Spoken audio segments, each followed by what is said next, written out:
बारिश में बिना जमीन का गांव। माँ किंजल, मुझे नहीं लगता कि अब ये रही सही जमीन भी बचने वाली है। मेरी माँ ने तो इस पानी में ही किसी चीज के सहारे से कोई दूसरी जगह ढूंढ लेते हैं, क्योंकि बारिश नहीं रुकेगी। सुनिए जी, हमारा घर पानी और बारिश से ढह गया है। वो तो अच्छा हुआ कि मैं राखी को ले आई, नहीं तो हमें चोट भी आ सकती थी। ये सब क्या है मोहन जी? बारिश की इंतहा इस हद तक हो रही है कि अब ये सही जमीन भी डूबने वाली है। हाँ बहू, बारिश का पानी अब काबू में करना नामुमकिन लग रहा है। भाइयों और बहनों, जल्दी से जल्दी अपने बच्चों को लेकर यहाँ से भागो। बहुत बड़ी लहर उठ रही है, ये जगह बर्बाद होने वाली है। मोहन को पीछे से चिल्लाने की आवाज आई, जिसको सुनने के बाद कोई भी फिर उस जमीन पर खड़ा नहीं रहा। तेज बारिश में जिसको जो मिल पाया वो लोग उसी के सहारे जमीन से दूर पानी में ही चले गए। कुछ ही देर बाद पानी उनके घरों तक भी पहुंचा और सारी जमीन पानी का ही हिस्सा हो गई। ये कहानी है बिना जमीन के गांव की, जहां पर जमीन नहीं, बस पानी ही पानी था। थोड़ी बहुत जमीन लोगों ने अपने रहने सहने की ढूंढी भी थी, लेकिन वो भी आज की बारिश के साथ ही तबाह हो गई। अब सभी लोग तख्तों और लकड़ियों के सहारे से पानी पर थे। जोर जोर से बारिश चल रही थी। सभी के खेत, कमाने के संसाधन, सब कुछ छिन चुका था। न कोई पक्की सड़क थी और न ही कोई पक्का घर था, और जमीन का भी कोई नामो निशान नहीं था। सब लोग बस अपने अंदर की हिम्मत से इस बारिश की तबाही को झेल रहे थे।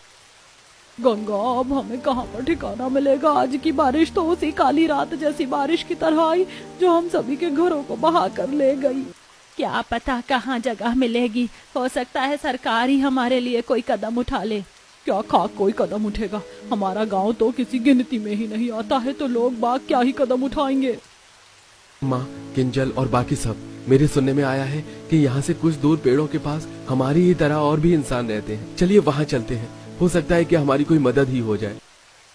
कहाँ रहते हैं वो भाया? जल्दी चलो, यहाँ आधा शरीर घंटों से पानी में है। सभी मोहन की बात सुनकर उम्मीद में आ गई कि उन सभी की जान बच जाएगी। मोहन सबके आगे आगे था और पीछे से गांव के सारे लोग उसके पीछे चल रहे थे। कुछ ही देर में वो लोग ऐसी जगह में पहुंच गए जहां पर काफी सारे पेड़ थे। पेड़ों से नीचे सीढ़ियां डली हुई थी और पेड़ों के ऊपर लोगों के लकड़ी के घर, घोंसले और पत्तों के घर बने हुए थे। वाह, ये कैसी दूसरी दुनिया जैसे घर है।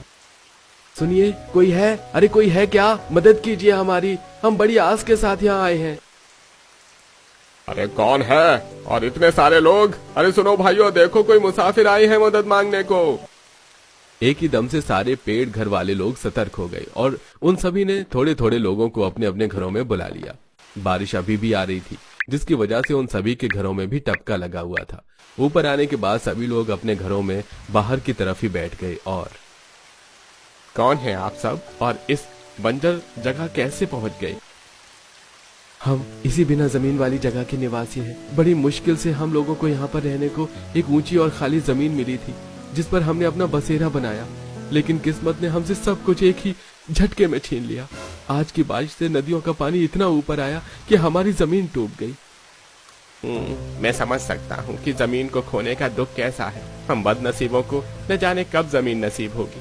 पता है, बिल्कुल आज की तरह ही सालों पहले ऐसे ही और इससे भी खतरनाक बारिश आई थी। हम सभी के पूर्वजों का दौर था। वो कहा जाता है कि पहले ये जगह भी एक नॉर्मल गांव हुआ करती थी, लेकिन एक बारिश ने सब बदल दिया। बारिश इतनी तेज आई कि पास में बहने वाली 3 नदियां मिल गई और उनका पानी बाढ़ बनकर हमारे गांव में आया और सबके घर और सब कुछ बहा ले गया। कहते हैं कि इस हादसे में हजारों मौतें भी हुई थी। हाँ, हम जानते हैं इस कहानी को, और तभी से हमारे गांव ने जमीन के साथ साथ अपना अस्तित्व भी खो दिया।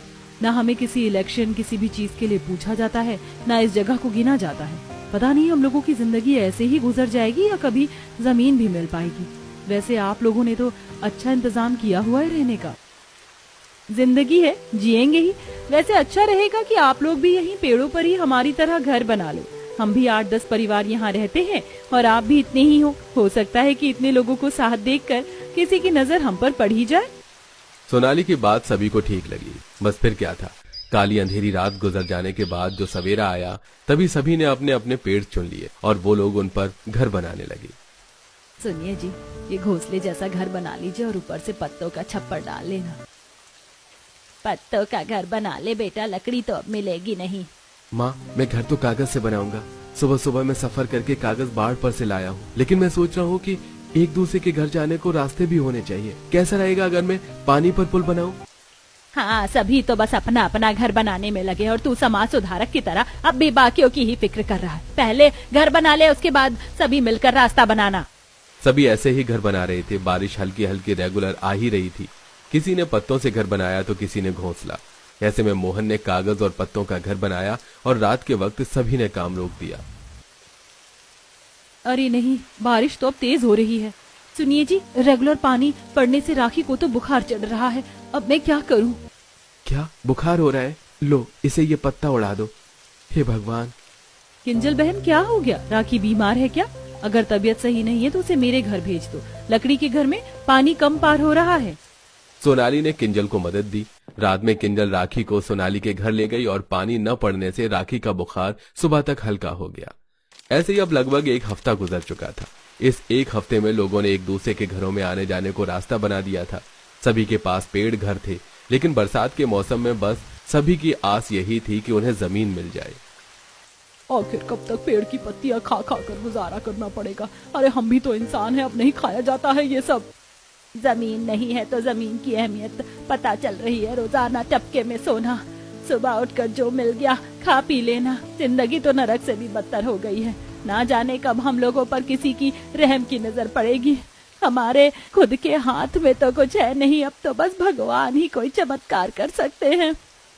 सभी लोग बेचारे भगवान से आस लगाए बैठे थे।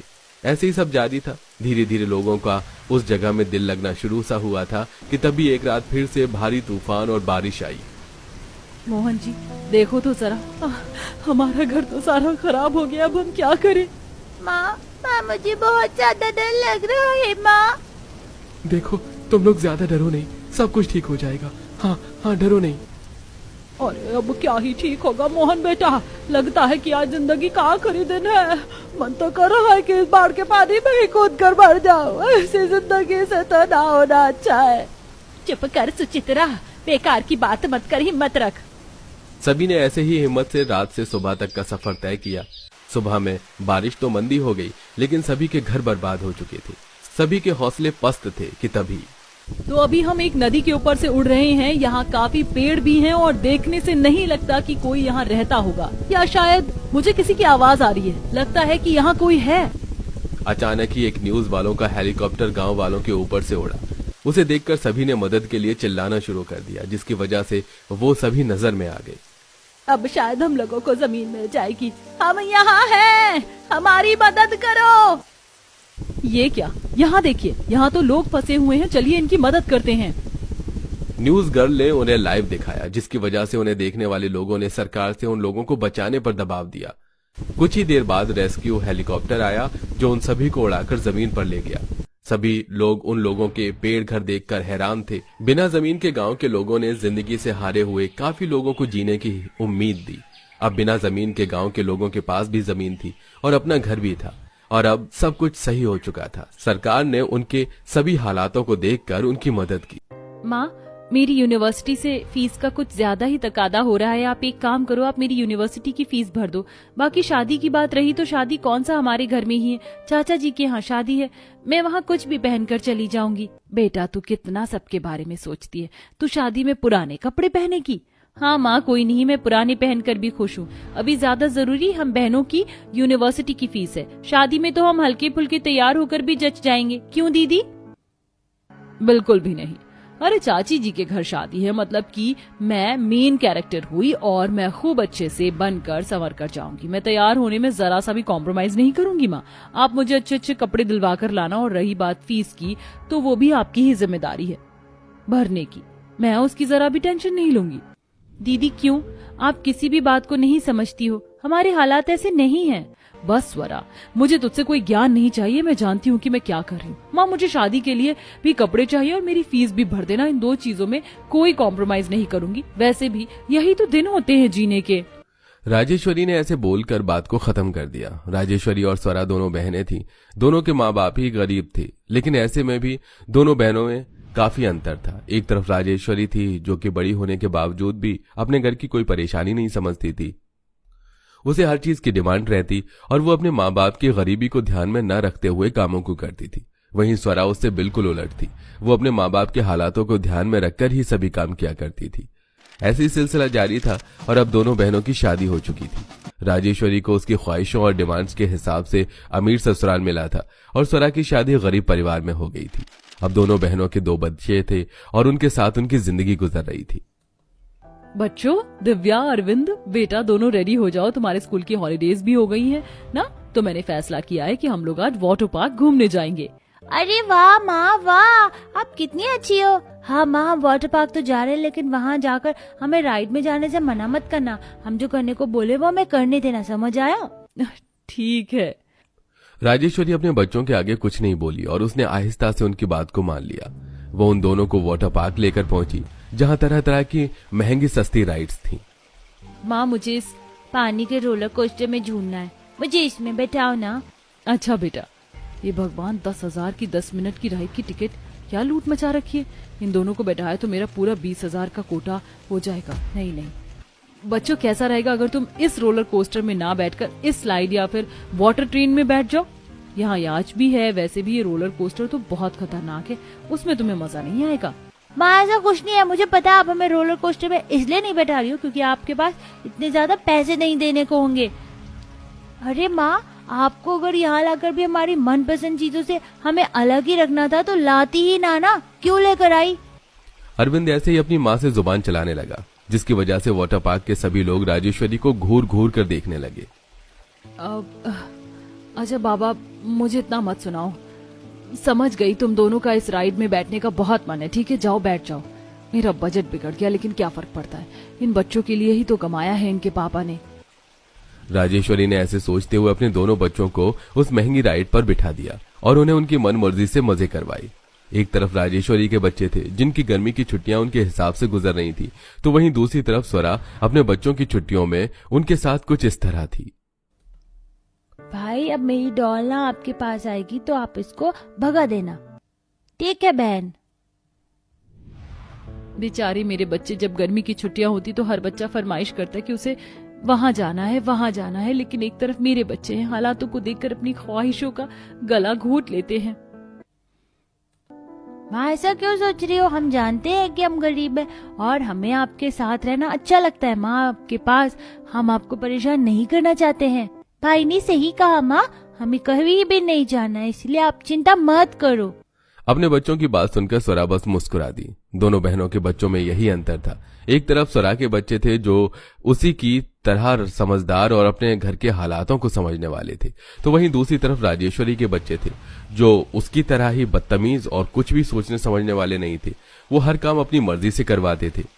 ऐसे ही एक दिन राजेश्वरी घर में ही अपने बच्चों के साथ आइसक्रीम खा रही थी। ऐसे एसी चलाकर और चौको, वनीला, स्ट्रॉबेरी और बटर स्कॉच, इन चारों आइसक्रीम को मिलाकर खाने का मजा ही अलग है। अरे नहीं। राजेश्वरी के हाथ से खाते खाते ही आइसक्रीम गिर गई, जिसकी वजह से उसने एक बाइट अपने बेटे की आइसक्रीम से ले लिया। और भाई, आपने क्या किया? आपने मेरी आइसक्रीम क्यों खाई? बेटा, मेरी आइसक्रीम गिर गई थी तो मैंने इस वजह से तुम्हारी आइसक्रीम से एक बाइट ले लिया। कोई गलती कर दी क्या? माँ, आपको नहीं पता कि इस तरह से बिना परमिशन के खाना बैड मैनर्स होती है? जो मुझे नहीं खानी, अब आपकी खाई हुई आइसक्रीम। अरे अरविंद बेटा, सुन तो। राजेश्वरी ने अपने बेटे को काफी रोका, लेकिन अरविंद नहीं रुका और वो गुस्से में अपने कमरे में चला गया। बचपन से ही राजेश्वरी के बच्चों का उससे ऐसा हाल था, तो वहीं दूसरी तरफ स्वरा। ये भगवान, कितनी गर्मी है, लाइट भी नहीं आ रही है। जो ये मरा गिरा सा पंखा ही चल जाए, ऊपर से चूल्हे की तपिश, ये सारी चीजें मिलकर तो मेरी जान ही ले रही हैं। स्वरा अभी ऐसे ही बोल रही थी कि उसे अपनी दोनों साइड से अचानक मंद मंद हवा लगने लगी। जैसी स्वरा ने पलटकर देखा, अरे मोना, रोहन, तुम दोनों मुझे पंखा कर रहे हो? बच्चों, मुझे इस तरह से पंखा मत करो, नहीं तो तुम्हें पसीना आने लगेगा और तुम भी थक जाओगे। माँ, आपको इतना पसीना आ रहा है और आप हमारे लिए रोटी बना रही हो, तो क्या हम आपको हवा भी नहीं करे? हमें हवा करनी दो माँ, जब आपका पसीना चला जाएगा तो हम हवा नहीं करेंगे। हाँ माँ। मेरे बच्चे कितने समझदार हो गए हैं। स्वरा ऐसे ही अपने बच्चों को देखकर खुश होने लगी कि तभी उसके दरवाजे पर उसकी पड़ोसन आ गई। अरे वाह, कितने अच्छे बच्चे अपनी माँ को हवा कर रहे हैं। जी हाँ जी, मैं ना आपको ये घर की चाबी देने आई थी, आते वक्त ले लूंगी। गर्मी है ना, बच्चों की छुट्टियां भी हैं, तो उन सभी को वाटर पार्क घुमाने ले जा रही हूँ। आप तब तक मेरे घर की चाबी रख लो। मोना और रोहन की भी तो छुट्टियां होंगी ना, ये बच्चे कहीं घूमने नहीं जा रहे हैं? वो नहीं आंटी, हम कहीं नहीं जा रहे और हमारा कहीं जाने का मन भी नहीं है। स्वरा को बुरा न लगे इस वजह से रोहन ने अपना मन मार लिया और अपनी पड़ोसन से झूठ बोल दिया। स्वरा अपने बच्चों को जानती थी। अपने बच्चों को खुद के बारे में इतना सोचते देख स्वरा ने एक फैसला किया। बच्चों, तुम अपनी नानी के घर जाना चाहोगे? हाँ हाँ हाँ माँ, आप हमें ले जाओगी क्या? हाँ बिल्कुल, तैयार रहो, हम कल ही नानी के घर चलेंगे। स्वरा ने अपने बच्चों को नानी के घर लेकर जाने का फैसला ले लिया। वहीं दूसरी तरफ अगले ही दिन राजेश्वरी के घर का भी एसी खराब हो गया, जिसकी वजह से उसके बच्चे भी कहीं घूमने जाने के लिए जिद करने लगे। अच्छा ठीक है बाबा, मैं तुम्हें कहीं लेकर चलूंगी। खुश? इन्हें माँ के घर ले जाऊंगी तो माँ भी खुश हो जाएंगी और बच्चे भी। राजेश्वरी भी प्लान बनाकर अपने घर ही लाने को सोचने लगी।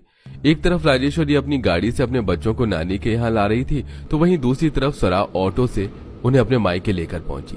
राजेश्वरी के बच्चे सारे रास्ते फरमाइशें ही करते हुए आए, लेकिन स्वरा के बच्चों ने कुछ नहीं मांगा। ऐसे ही गंगा के घर में। अच्छा, तो तुम भी आई हो स्वरा? माँ, आप हमें ये कैसी बेकार सी जगह ले आए हो? आपने तो कहा था हम किसी ठंडी जगह पर चलेंगे, लेकिन ये कैसी ठंडी जगह है? यहाँ तो एसी भी नहीं है। चुप रहो बच्चों। क्यों चुप हो जाए माँ? बोलिए, आप झूठी हो। राजेश्वरी, ये कैसी परवरिश की है तूने अपने बच्चों की? ये तो तेरे काबू से ही बाहर है। राजेश्वरी के बच्चों को इतना मुंह चलाता दुख गंगा उसे डांटने लगी। वहीं स्वरा के भी बच्चे थे जो तमीज में ही थे। अपने गरीब बहन के बच्चों को संस्कारों से इतना अमीर देख राजेश्वरी की गर्दन शर्म से झुक गई। अब उसे एहसास हो रहा था कि जो फूल तुमने लगाया हो उसका फल भी तुम्हें ही मिलेगा।